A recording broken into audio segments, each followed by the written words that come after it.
Hey, welcome to another video.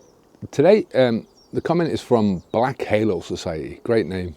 It's been 18 days for me, no alcohol. The longest I've been without alcohol in 10 years.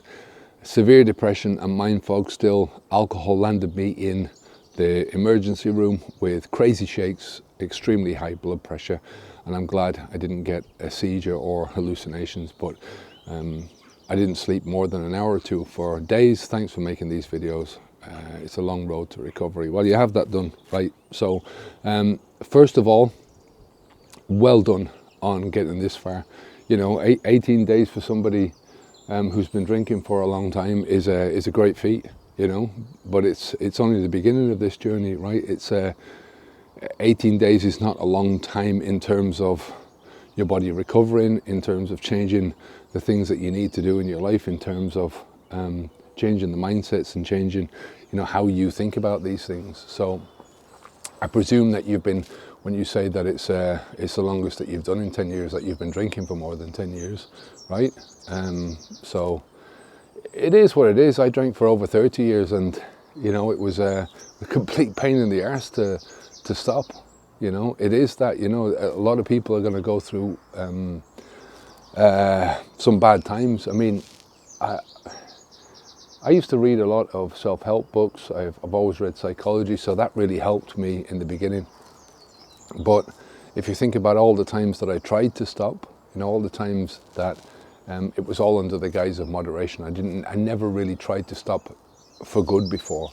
You know, I stopped for 10 months was the longest I'd ever done, but there was always the intention of going back, and it was only this time that you know, everything fell into place, and there was a few straws that broke the camel's back, so to speak, that really pushed me to that extreme of then saying, yeah, fuck this, I'm not doing it anymore. So, and in terms of putting yourself into the emergency room, you know, lots of alcohol can put you into immediate trouble pretty quickly, you know. You know, you're talking about going into hospital with the shakes and high blood pressure.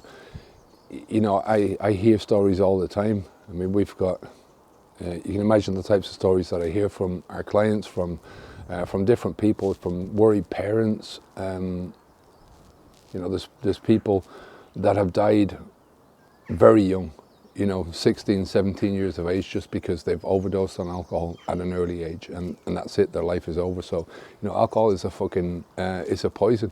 You know, the fact that we still have it in our society is, yeah, it's a testament to a lot of the shit that's going on, a lot of the bad education that we have in our society, a lot of the mindsets that we have, that, you know, we still have that as an option for having fun when it doesn't give you any fun.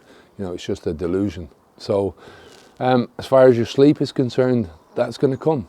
Think about it, you're going from medicated sleep to non-medicated sleep, right?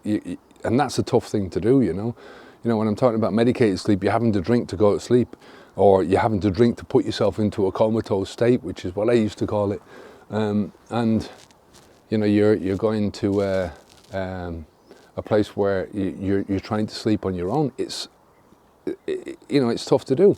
I had the same thing. You know, it took me at least 30 days to get into that same frame of mind where I was sleeping well, but I was having the best sleeps after 30 days than I had had in a long time than I could remember, you know. So you can't give in. It's just a process that you have to go through.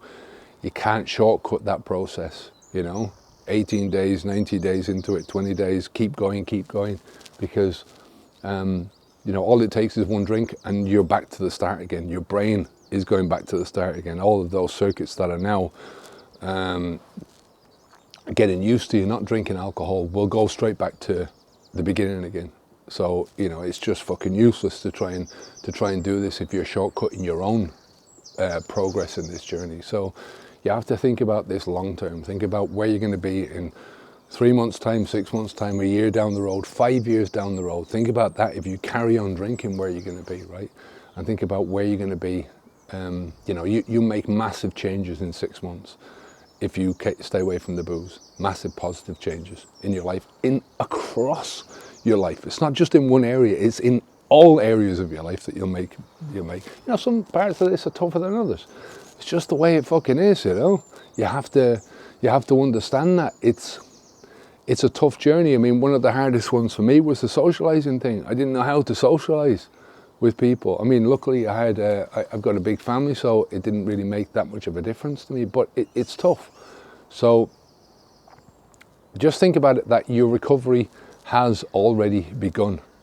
And again, recovery has a beginning, right? When you stop drinking alcohol, stop the flow, then you start to do the work, right? That's the middle of it, right? That's the middle of your recovery, but it has an end where you move on, right? Stop the flow, do the work, move on. Patience is key. Patience, we talk about this in Habits Feed too. We've got the 4 Ps, we've got patience, persistence, positivity, and perspective. Perspective is that what I was talking to you about earlier on. Part of it is looking forwards to where you are, or where you want to be in the future, Part of it is looking at where you are now. Part of it is pushing yourself through the shit times, right? Pushing yourself through all the cravings and the discomfort that you're going to go through, the fact that you can't sleep, you're bored, or whatever, It's just shit that you have to push yourself through. But overall, you have to be kind to yourself, Get out there, do one thing every day that you think of as fun, that gives you a bit of a smile on your face, right? Think about the quantity of your life is not under your control. Tomorrow you could be hit by a bus. That's it. And that's the same for any one of us, You could be standing out here in the countryside, breathing in the fresh air in the middle of a field, and a fucking airplane engine could fall on your head, or a meteorite, or, I don't know, any one of those things. So you can't control the quantity of your life, but the quality of your life is completely under your control. So I hope that helps, mate. Take care of yourself, and I'll speak to you soon. Onwards and upwards. Say bye now.